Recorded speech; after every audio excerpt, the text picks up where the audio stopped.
দোয়া যা ভাগ্য বদলে দিতে পারে। আজ আমি আপনাকে এমন একটি দোয়ার কথা বলবো যে দোয়া শুধু মুখে পড়ার জন্য নয়। এই দোয়া পড়তে হয় ভাঙা হৃদয় নিয়ে, চোখের পানি আর আল্লাহর উপর পূর্ণ ভরসা নিয়ে। এই দোয়া অন্ধকারকে আলোতে বদলে দিতে পারে, হতাশাকে আশায় বদলে দিতে পারে, এমনকি আল্লাহ চাইলে আপনার লেখা ভাগ্যও বদলে দিতে পারে।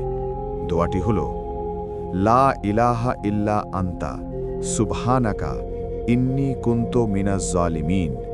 অর্থ, হে আল্লাহ, আপনি ছাড়া কোনো ইলাহ নেই, আপনি পবিত্র, সকল ত্রুটি থেকে মুক্ত, নিশ্চয়ই আমি নিজের উপর জুলুম করেছি।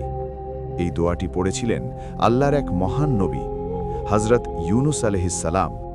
ভাবুন তো সেই অবস্থা, গভীর সমুদ্রের মাঝে তিনি একা, রাতের অন্ধকার, তার উপর মাছের পেটের ভেতর, অন্ধকারের পর অন্ধকার, আশার কোনো আলো নেই। সেখানে নেই কোনো মানুষ, নেই কোনো সাহায্য, নেই কোনো রাস্তা, নেই কোনো উপায়। আমি আপনি হলে হয়তো বলতাম, সব শেষ, এখন আর কিছু করার নেই। কিন্তু ইউনুস আলাইহিসসালাম হাল ছাড়েননি। তিনি অভিযোগ করেননি, তিনি বলেননি, ইয়া আল্লাহ, কেন আমার সাথে এমন হলো?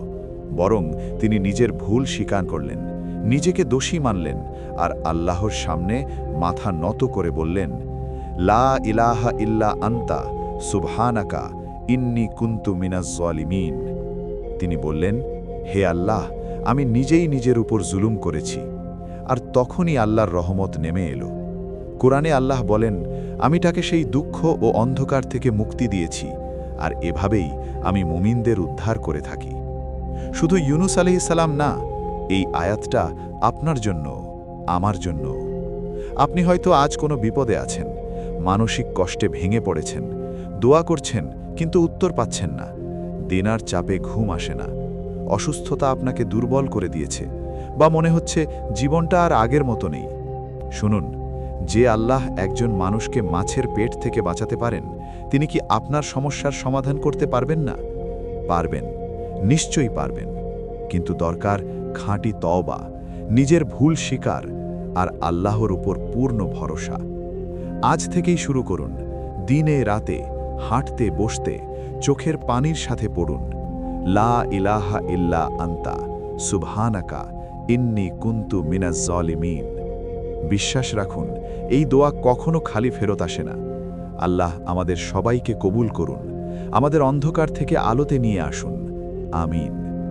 ভালো লাগলে ভিডিওটি শেয়ার করুন, হয়তো আপনার শেয়ারেই কারো জীবনে আলো ফিরে আসবে।